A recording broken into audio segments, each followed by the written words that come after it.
जहाँ भी केस आसुछि ये केस गुड़िक जिते बेले सीधा सड़क भाव में लोक माने मुख्यमंत्री पाखरे वरिष्ठ मंत्री मानकर पाखरे तांकर वेदना तांकर समस्या तांकर अभियोगटी जिते से कही दौरान डिटेल कहते सेते बड़े ही तांकर मनरे जो भावना चला जे मु लोक सरकार पाखु गले न्याय पाइबी आउ सेथिरे मध्य से खुशी व्यक्त करुचंती एवं सेमाने मध्य हमको धन्यवाद भी दौरान एवं आमे सेमानकु एई बड़ी भाव में निरंतर सेवा प्रदान करि चलिबो। जीवा भाई जीवा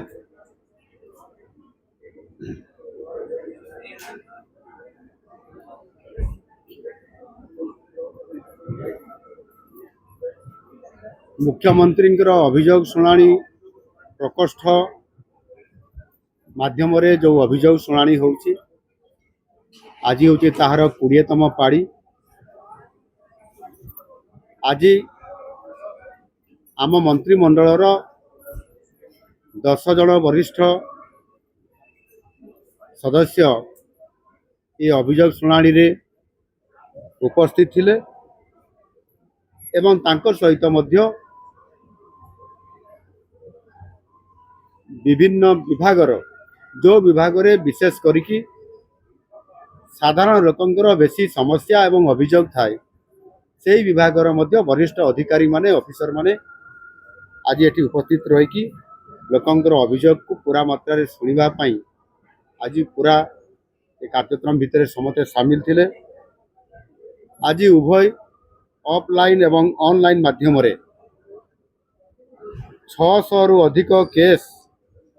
आमर हस्तगत होता एवं सेमानंकर सहित 1-to-1 आलोचना करी आवश्यक पदक्षेप नेबापाई एवं किछि समस्यार मध्य त्वरित पर्यायर आज ही तार समाधान कर दिया जाइछि। यह पूर्वर 19टी जो आमर अभियोग शुणाणी थिला सेथिरे जो माने ए अभियोग प्रकोष्ठ को प्रत्यक्ष भाव में आसीथिले सेमानक भितर 15,327टी अभियोग एवं सेथिरु 14,519टी अर्थात 95% ये अभियोग विभिन्न स्तर रे यह आलोचना करी तार समाधान करा जाइछि एवं समाधान हेबा पई मध्ये तल स्तर को रिपोर्ट मध्ये जाइछि। प्रतिटी अभियोग उपरे आमे गुरुत्व देई ता उपरे त्वरित पर्यायर रे तार समाधान करिया पई संपृक्त अधिकारी मानक निर्देश मध्ये दिया जाइछि एवं सेमाने मध्ये ताहा संपादन करूछंती। ये अभियोग सहित मध्य मु आगु भी आपण मानकर पाखरे कहिछि केवल सूचना देवा कथा जे ये अभियोग लोकंकर जेते बेले सबु समस्या आसुची सेते बेले मध्य सरकार निष्पत्ति अनुसार जिला स्तर रे मध्य जिलापाल माने एवं तांकर अधिकारी मानकर सहित प्रति सोमवार एवं सेटा रोटेशन सिस्टम रे विभिन्न ब्लॉक रे मध्य ये अभियोग कार्यक्रम रखा जाउची एवं सेमानकर समस्या एवं अभियोग गुड़िक शुणा तार व्यवस्था मध्य करा जाउची। जिला स्तर से भाई भाव में गत जुलाई 1, 2024 मास शेष सुधा जो ग्रहण करा जाइथिबा जो अभियोग गुड़िक भितर अर्थात 2,69,394टी अभियोग मध्यरु 2,33,344 अर्थात 87% अभियोग से समाधान करा जाइछि एवं जो गुड़िक भी तल स्तर को रिपोर्ट आनिया पठा जाइछि ताहा मध्य तल स्तर रिपोर्ट तल उपरु तल अर्थात उपरु तल को जाइता तल पुणी आउथरे ऊपर को आसीबार ता व्यवस्था मध्य ये करा जाइछि। विभिन्न भिन्नक्षम एवं जटिल रोग रे पीड़ित होइतिबा केस आज मध्य आसीथिला अन्य दिन अभियोग शुणाणी दिन परी आज 16 जन को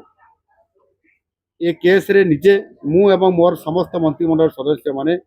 उपस्थित रही ताकू आमे देखीचु एवं एठी जो आमर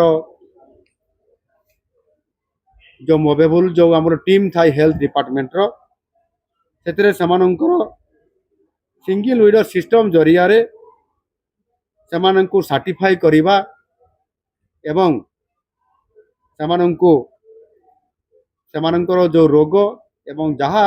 ଆର୍ଥିକ ପ୍ରୋତ୍ସାହନ ସେମାନଙ୍କୁ ସାହାଯ୍ୟ କରିବା କଥା ତାଙ୍କୁ ସାର୍ଟିଫାଇ କଲା ପରେ ସିଙ୍ଗଲ ୱିଣ୍ଡୋ ମାଧ୍ୟମରେ ସେମାନଙ୍କୁ ମଧ୍ୟ ଆର୍ଥିକ ସାହାଯ୍ୟ ଏବଂ ବିଭିନ୍ନ ଉପକରଣ ମଧ୍ୟ ଦିଆଯାଉଛି। ଆଜି ସେଇଭଳି ଭାବରେ 16 ଜଣ ଜଟିଳ ରୋଗରେ ପୀଡ଼ିତଙ୍କର ପାଇଁ ସିଙ୍ଗଲ ୱିଣ୍ଡୋ ସିଷ୍ଟମ ଜରିଆରେ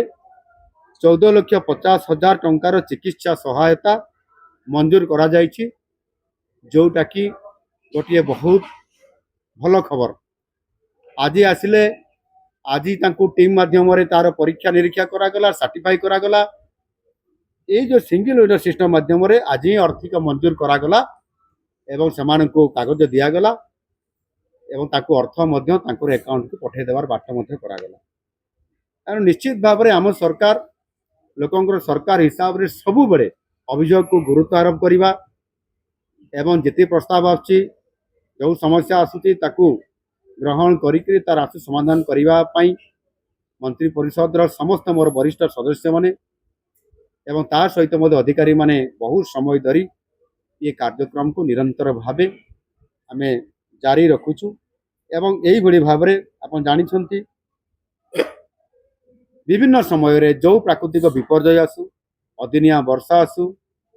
ବିଭିନ୍ନ ପ୍ରକାରର ଘଟଣା ଘଟୁ, ସେଥିରେ ମଧ୍ୟ ଆମେ ସବୁବେଳେ ବନ୍ୟା ସମୟରେ, ଆପଣଙ୍କର ବାତ୍ୟା ସମୟରେ, ମରୁଡ଼ି ସମୟରେ, ଅଦିନିଆ ବର୍ଷା ସମୟରେ ଏଭଳି ଭାବରେ ସବୁ କ୍ଷେତ୍ରରେ ସରକାର ଆଗୁଆ ଭାବରେ ପ୍ରସ୍ତୁତ ହେଇକରି ଏହାର ଆଶୁ ସମାଧାନ କରିବା ପାଇଁ ବାହାରିଛନ୍ତି। ଆମେ ଗତ ବର୍ଷ ମଧ୍ୟ ସେଇଭଳି ଭାବରେ ଅଦିନିଆ ବର୍ଷାରେ ଯାହାକି ଆମର ଡିସାଷ୍ଟର ମ୍ୟାନେଜମେଣ୍ଟର ରିଲିଫ କୋଡ଼ରେ ସ୍ଥାନିତ ନଥିଲା, ତାକୁ ସହିତ ରେଭିନ୍ୟୁ ମିନିଷ୍ଟରଙ୍କ ସହିତ ଏବଂ ଅନ୍ୟ ମନ୍ତ୍ରୀମାନଙ୍କ ସହିତ ବି ଆଲୋଚନା କରି ଆମେ ତାର ରିଲିଫ କୋଡ଼ରେ ଆବଶ୍ୟକ ସଂଶୋଧନ କରି ମଧ୍ୟ ସେମାନଙ୍କୁ କ୍ଷତିପୂରଣ ବାବଦରେ ଆର୍ଥିକ ସହାୟତା ସରକାରଙ୍କର ଏ ଡିସାଷ୍ଟର ମ୍ୟାନେଜମେଣ୍ଟ ତରଫରୁ ଏସ୍ଆର୍ସିଙ୍କ ତରଫରୁ ଆମେ ଯୋଗାଇ ମଧ୍ୟ ଦେଇଛୁ। ଏଣୁ ନିଶ୍ଚିତ ଭାବରେ ଆମ ସରକାର ଏକ ସହାନୁଭୂତି, ସମବେଦନା ଆଉ ହୃଦୟତାର ସହିତ କାମ କରୁଥିବାରୁ ଲୋକଙ୍କର ଆସ୍ଥାଭାଜନ ଏବଂ ଭରସା ଆଜି ଆମ ସରକାର ହେଇପାରିଛନ୍ତି ଏବଂ ଆଗାମୀ ଦିନମାନଙ୍କରେ ମଧ୍ୟ ଆମେ ଏଇଭଳି ଭାବରେ ଏ ମୁଖ୍ୟମନ୍ତ୍ରୀଙ୍କର ଅଭିଯୋଗ ପ୍ରକୋଷ୍ଠକୁ ମନ୍ତ୍ରିମଣ୍ଡଳର ସମସ୍ତ ସଦସ୍ୟଙ୍କର ଉପସ୍ଥିତିରେ ଯେଉଁ ସ୍ତରରେ ଆମେ ଯାଉଛୁ ଏବଂ ଯେତିକି ରେଜଲ୍ଟ ସେମ୍ ଟାଇମ୍ରେ ଆମେ କେସ୍କୁ ଆମେ ଗ୍ରହଣ କରି ବିଚାର କରିକିରି ତାର ତ୍ୱରିତ ସମାଧାନ କରି ଆମେ ତାକୁ ମଧ୍ୟ କେସ୍କୁ ଡିସ୍ପୋଜାଲ କରୁଛୁ। ସେ ଦୃଷ୍ଟିକୋଣରୁ ଆମ ସରକାର ଏଥିରେ ସମ୍ପୂର୍ଣ୍ଣ ଭାବରେ ସମସ୍ୟା ଧାରଣ କରିଥିବା ଗରିବ, ଦିନ ମଜୁରିଆ ଏବଂ ବିଭିନ୍ନ ସମସ୍ୟାରେ ଜର୍ଜରିତ ଥିବା ଲୋକଙ୍କର, ସାଧାରଣ ଲୋକଙ୍କର ଅଭିଯୋଗ ଶୁଣିବା ଏ ଦାୟିତ୍ୱ ଆମେ ତୁଲେଇଥିବାରୁ ତାହା ନିଶ୍ଚିତ ଭାବରେ ଏଥିରେ ସରକାରଙ୍କର ଗୋଟିଏ ବଡ଼ ସଫଳତା ଲୋକଙ୍କର ସମାଧାନ କରିବା, ତାଙ୍କର ଅଭିଯୋଗ ଶୁଣିବା। ଆଜି ଏ କଥାର ମଧ୍ୟ ଆପଣ ଏ ରିପୋର୍ଟରୁ ନିଶ୍ଚିତ ଭାବରେ ଜାଣିପାରୁଥିବେ। ଆଜି ତ ସୁରେଶ ବାବୁ ଆମ ରେଭିନ୍ୟୁ ମିନିଷ୍ଟର କହୁଥିଲେ ଯାହା ବି କେସ୍ ଆସୁଛି ଏ କେସ୍ ଗୁଡ଼ିକ ଯେତେବେଳେ ସିଧାସଳଖ ଭାବରେ ଲୋକମାନେ ମୁଖ୍ୟମନ୍ତ୍ରୀଙ୍କର ପାଖରେ, ବରିଷ୍ଠ ମନ୍ତ୍ରୀମାନଙ୍କର ପାଖରେ ତାଙ୍କର ବେଦନା, ତାଙ୍କର ସମସ୍ୟା, ତାଙ୍କର ଅଭିଯୋଗଟି ଯେତେବେଳେ ସେମାନେ କହି ଦେଉଛନ୍ତି, ଡିଟେଲ କହୁଛନ୍ତି, ସେତେବେଳେ ହିଁ ତାଙ୍କର ମନରେ ଯେଉଁ ଭାବନା ଥିଲା ଯେ ମୁଁ ଲୋକଙ୍କର ସରକାର ପାଖକୁ ଗଲେ ନ୍ୟାୟ ପାଇବି, ଆଉ ସେଥିରେ ମଧ୍ୟ ସେମାନେ ଖୁସି ବ୍ୟକ୍ତ କରୁଛନ୍ତି ଏବଂ ସେମାନେ ମଧ୍ୟ ଆମକୁ ଧନ୍ୟବାଦ ବି ଦେଉଛନ୍ତି ଏବଂ ଆମେ ସେମାନଙ୍କୁ ଏଇଭଳି ଭାବରେ ନିରନ୍ତର ସେବା ପ୍ରଦାନ କରିଚାଲିବୁ। ଆମ ସରକାରଙ୍କର ସବୁଠାରୁ ବଡ଼ କାମ ହେଲା ସେବା କରିବା, ବିକାଶ କରିବା, ଓଡ଼ିଶାକୁ ସମୃଦ୍ଧ କରିବା। ସେ ପଥରେ ଓଡ଼ିଶା ଆଗେଇ ଚାଲିଛି। ଧନ୍ୟବାଦ।